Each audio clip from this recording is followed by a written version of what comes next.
What's up, welcome to Nowstalgia. Dave here with my reaction to the Super Bowl halftime show from Usher. Usher, the latest Super Bowl halftime show with the help, assistance, leadership of Jay-Z and Rock Nation, guiding the NFL into selecting and curating the halftime show, of course, preceding Rihanna last year and Dr. Dre the year before that.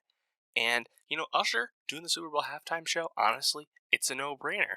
Honestly, kind of a shock that we haven't had this happen sooner. Usher is 45 years old, but his commercial peak, his zeitgeist peak, his relevance was the 2000s, of course. Confessions, a diamond-selling album. I believe it's the best-selling R&B album of all time. For a good stretch of time in the 2000s, Usher was arguably the biggest pop star in Western music. So it makes sense that he would do the halftime show because he has the catalog to back it up and, of course, the talent. And I thought that was a pretty good halftime show overall. It was basically what you expect from a Usher show, and it really, I think, delivered on that. Early on, I thought some of the audio mixing was a bit uneven, but throughout the whole show, consistently, the camera was really focused on showing you Usher, first and foremost, having him really occupy and own the stage. And a big part of that is, of course, capturing Usher as a dancer, but also even more granular than that, just the movements and the shapes and the gyrations that he does with his body and parts of his body. That is the Usher experience.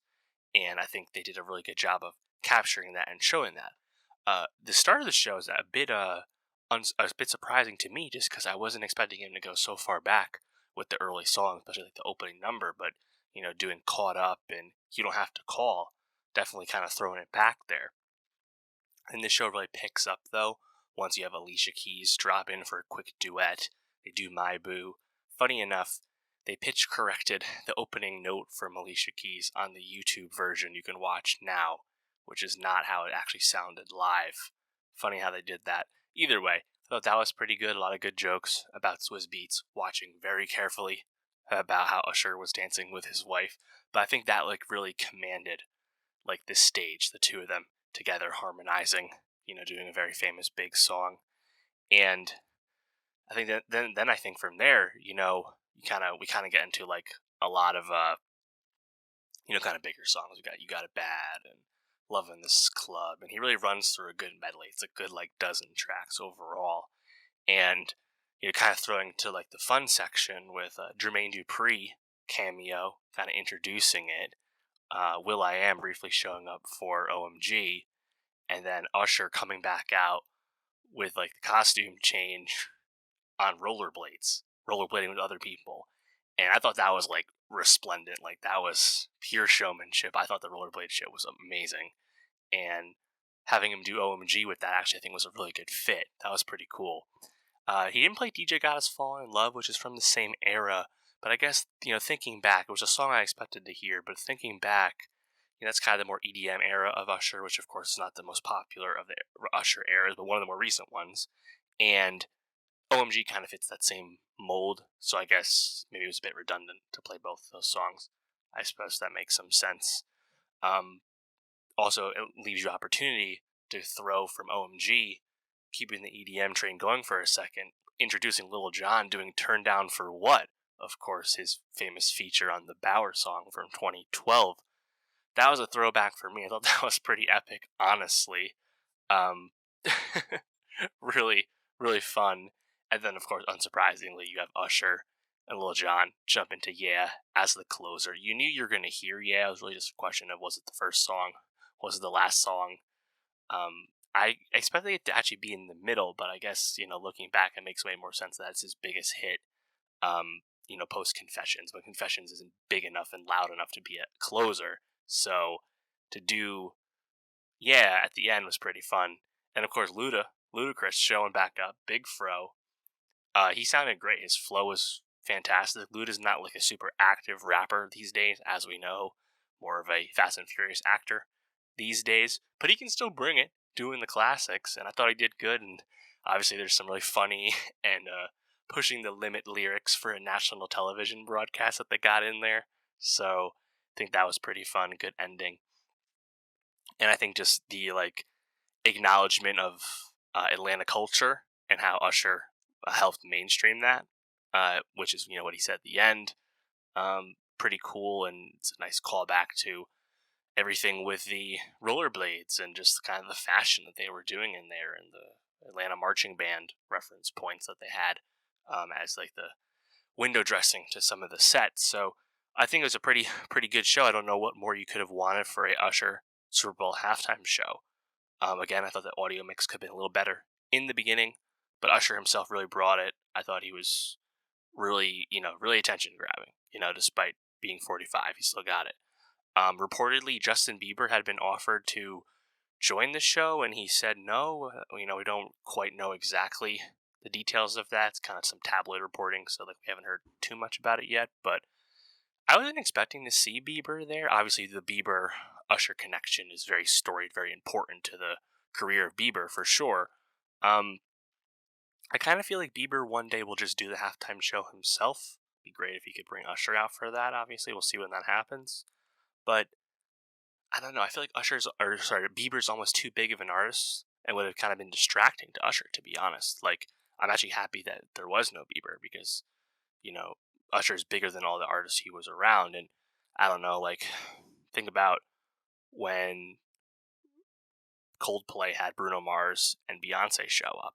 We don't think of that as the Coldplay Super Bowl anymore, do we? Not that Bieber was going to upstage Usher at his show, given how it was going. That was not going to happen. It's not to that degree. But I think this could be a bit distracting. Focus it on Usher, Also, what song would they have done? Would they have done Baby? Is that why Bieber doesn't want to do it anymore? Because that's a song that he is so far removed from? I don't know. Would have been cool if maybe Young Jeezy was there. That would have fit in as well, but no time. Actually, reportedly, I believe officially, this was the longest Super Bowl halftime show. Usher was able to negotiate 2 extra minutes as well, bumping that to 14 or 15. So that's notable. Yeah, so pretty good. And of course, the question we ask every year is, what's next for the Super Bowl? What are they going to do? For a long time, Rihanna was one of those white whales, and of course, she did it last year. Taylor Swift, of course, comes to mind. I'm not sure if that's in the immediate future, given the close proximity she has had to the NFL this season, as we all know. That'll happen one day. We know that. So let's kind of remove Taylor from the equation. Maybe Jay-Z will do it, given that he's in business with the NFL and help curate this. I suppose that's possible. Would they ever pick another rapper after Dre? I guess they probably would. Jay would make a lot of sense. Be curious to what degree that kind of set would be. Will Beyonce come back for a third time? Who can say? Bieber one day makes some sense. I don't know. Does Adele make some sense? Or Ed Sheeran? Maybe. They're probably not as flashy. The Weeknd, who I thought did a good job with the Super Bowl, he was not as showmanshipy as, say, Usher or Rihanna were. So that might be a bit of a more mixed thing. I don't know. Also more traditional. Who can say? Yeah, ultimately, we're kind of running out of A-list stars to do. I think we've largely moved beyond throwback legacy bands, thankfully. Now, there will be some new legacy bands that are kind of in the mix, I suppose, like a Pearl Jam or something. Those don't personally excite me that much, but they would probably work and fit the bill. So, Ariana Grande, also, just because of her vocal abilities, would make a lot of sense to me. I bet that one probably happens this decade. I'd lock that one in. But yeah, in terms of who it is next year, it's really hard to say. To be honest, it's hard to get a feel, Yeah, but let me know. Leave a comment. Who do you want to see do the halftime show? It's hard to really think it through sometimes and come up with anything new to guess beyond who we've guessed with for years, But I feel like Usher was perhaps underthought of in the mix for the Super Bowl halftime show, and thankfully he got his chance and he did a great job. So there's probably people we're overlooking as well. So let me know, how did you feel about Usher's Super Bowl halftime show? How did you compare it to the recent shows? To me, Dr. Dre is still the very, very top of the recent stuff for sure. But let me know. And for more music reviews, music reactions, subscribe, and I'll see you next time.